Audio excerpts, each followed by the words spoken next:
What happens when a young girl from a struggling community discovers the words of Martin Luther King Jr.?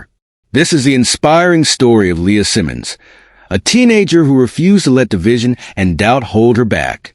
Armed with Dr. King's dream, Leah created a movement that transformed her neighborhood and eventually inspired a nation.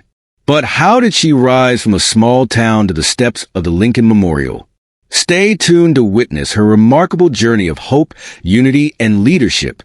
In the quiet suburban neighborhood of Harrisville, a 16-year-old high school student named Leah Simmons was grappling with a sense of hopelessness.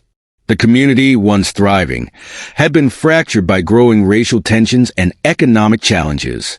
Leah, the daughter of a single mother, often felt powerless to create change. One day, while cleaning out her grandmother's attic, Leah stumbled upon a dusty box labeled History of Hope. Inside, she found an old vinyl recording of Martin Luther King Jr.'s "I Have a Dream" speech. Intrigued, Leah placed the record on the turntable and listened intently.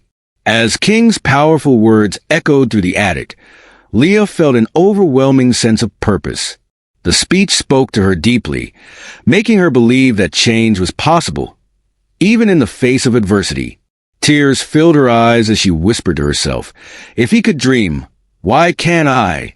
That night, Leah stayed up late, researching Martin Luther King Jr.'s life and legacy.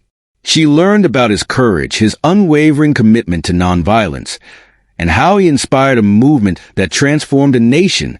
For the first time, Leah began to envision how she could bring hope to her fractured community. The next morning, Leah shared her discovery with her best friend, Jordan, a talented graphic artist. "I want to do something," Leah said passionately. "Something that'll make people in our community believe in each other again." Jordan looked at her with a mix of admiration and doubt. What can two teenagers do to fix everything? Leah smiled confidently. "We're going to find out." Inspired by Martin Luther King Jr.'s dream, Leah decided to take her first step. She called a meeting with her closest friends, including Jordan, her neighbor Aisha, and her classmate Eric, who was known for his leadership skills. They gathered in Leah's small living room, filled with a mix of determination and uncertainty. "We're going to create something called the Dream Project," Leah began, holding up a notebook filled with her ideas. "It'll be a space where people from all backgrounds can come together, talk, and work on making this community better. Dr. King believed in unity, and so do I." The group decided to start small by organizing a community day at the local park. The event would feature open discussions, a mural painting inspired by MLK's speech, and a booth for people to share their personal dreams for the neighborhood. Leah and her friends worked tirelessly, using their own money and donations from a few supportive neighbors to fund the event. They knocked on doors, handed out flyers, and spread the word on social media. Despite their efforts, many people were skeptical. Some residents dismissed the idea, saying it wouldn't change anything. Others, still harboring resentment from past conflicts, refused to participate. At one point, even Leah's closest friend, Jordan, began to doubt the project. "Do you really think one event is going to fix years of division?" Jordan asked during a late-night brainstorming session. Leah paused, feeling the weight of the question. "No," she admitted, "but it's a start. If we don't try, nothing will ever change." The morning of Community Day was filled with nervous excitement. Leah and her team set up booths, arranged tables, and hung a large banner that read, "Harrisville, Together We Dream." As people began to trickle in, Leah felt a mix of relief and anticipation. Parents brought their children to the mural station, teens gathered to write their dreams on the community board, and older residents shared stories about the neighborhood's history. Just when things seemed to be going well, a heated argument broke out between two attendees, reigniting old tensions. Leah stepped in, her voice calm but firm. "This is exactly why we're here, to talk, to listen, and to heal. Let's not waste this chance." Her words diffused the tension, and the day continued peacefully. As the event wrapped up, Leah noticed something extraordinary. A man named Mr. Green, who had been vocal about his doubts, was helping a young boy paint the mural. It was a small moment, but it gave Leah hope. As the team cleaned up, Eric turned to Leah and said, "Today was good. But what's next?" Leah smiled. "We're just getting started." The success of Community Day filled Leah and her team with a renewed sense of purpose. Word spread about the Dream Project, and more people began showing interest. Leah decided to organize monthly events, each focusing on a specific issue like education, community safety, and economic development. But as the project gained momentum, new challenges emerged. Leah approached local businesses for sponsorships and resources to sustain their efforts. Some were enthusiastic, like Mrs. Patel, the owner of a small grocery store, who donated supplies. Others, like the owner of a prominent hardware store, dismissed her. "This is a nice idea," he said, "but it's not going to solve anything long-term." Leah's determination only grew stronger. "It's not just about one project," she told her team later. "It's about showing people what's possible when we work together." During one of the monthly events, Leah introduced a new initiative, a small scholarship fund for local students. The idea was simple. Anyone could donate, and the money would go toward helping high school seniors achieve their dreams.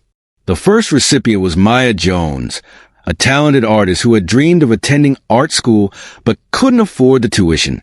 When Leah handed her the check, Maya's tears of gratitude moved everyone. "This is more than just money," Maya said. "It's proof that my community believes in me."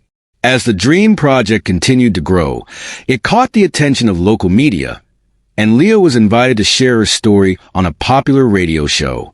The interview went well, but not everyone was supportive. A few days later, Leah found a hateful message spray-painted on the wall of the park where they had hosted their events.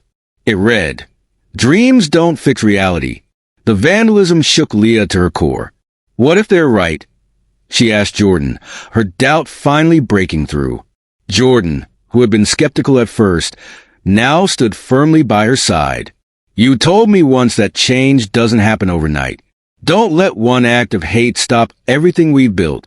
Instead of backing down, Leah turned the vandalism into an opportunity.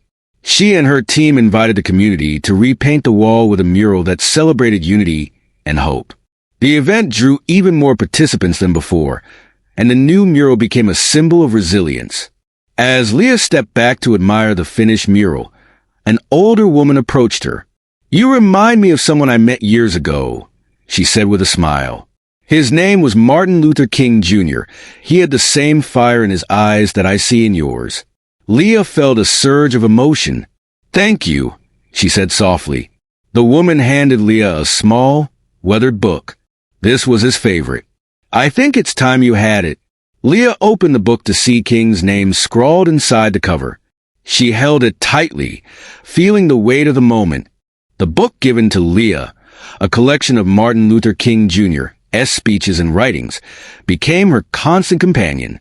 Every time she felt doubt creeping in, she would read a passage, reminding herself of the larger purpose behind her efforts. Meanwhile, the Dream Project was thriving. Attendance at events grew, and people from neighboring communities began reaching out, wanting to replicate the initiative. For Leah, this was both exciting and daunting. Leah's team held a meeting to discuss expanding the Dream Project beyond Harrisville. Jordan suggested creating a digital platform where communities could share resources and ideas. Aisha proposed organizing a regional summit to bring people together. "That's a big undertaking," Leah said thoughtfully.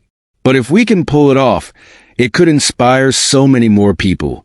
They set their sights on hosting the first-ever Dreamers Summit, a day-long event featuring workshops, guest speakers, and discussions on how to build stronger, more united communities. As plans for the summit unfolded, Leah faced mounting pressure. Balancing school, family responsibilities, and her role as the leader of the Dream Project was overwhelming. Late nights and early mornings became her routine, and she started to feel the strain. During one particularly stressful night, Leah confided in her mother. "What if I'm not cut out for this?" she asked, her voice breaking. Her mother placed a comforting hand on her shoulder. "Leah, even Martin Luther King Jr. had moments of doubt. But he kept going because he believed in what he was fighting for. And so, do you? News of the Dreamers Summit reached unexpected ears. A civil rights organization founded by Martin Luther King Jr.'s contemporaries offered to sponsor the event. Their support brought legitimacy and additional resources to Leah's cause. One of their representatives, Mr. Daniels, visited Leah to see her work firsthand. After attending a community meeting, he pulled her aside and said, "You're doing something incredible here." Dr. King would have been proud. The Dreamers Summit took place in the Harrisville Community Center, packed with attendees from all walks of life. The atmosphere buzzed with hope and excitement. Maya, the scholarship recipient, displayed her art at an exhibition, while Eric led a workshop on youth leadership. Leah gave the keynote speech, standing under a banner that read, "Dream big, act together." In her speech, she said, Dr. King's dream wasn't just his, it's ours. It's about believing in each other, even when it's hard. It's about never giving up on the idea that we're stronger together. The crowd erupted in applause, and Leah felt a profound sense of accomplishment. As the summit concluded, Mr. Daniels approached Leah with a surprising proposition. "What you've built here is extraordinary. How would you feel about representing the Dream Project on a national stage?" Leah's eyes widened. "A national stage?" Mr. Daniels smiled. "We're planning a youth leadership conference in Washington, D.C., and I think your story could inspire thousands more." Leah stood speechless, torn between excitement and self-doubt. Leah stood on the steps of the Lincoln Memorial in Washington, D.C., the same place where Martin Luther King Jr. delivered his iconic "I Have a Dream" speech decades earlier. She gazed out at the sprawling crowd gathered for the National Youth Leadership Conference, feeling a mix of awe and nervous energy. "How did I get here?" she whispered to herself, clutching the worn book of King's speeches. Leah's journey to the nation's capital had been a whirlwind. She had spent weeks preparing her speech, with help from her team and Mr. Daniels. The night before the event, she reread King's letter from Birmingham jail, drawing inspiration from his resilience and determination. When Leah arrived at the conference venue, she was greeted by hundreds of young leaders from across the country.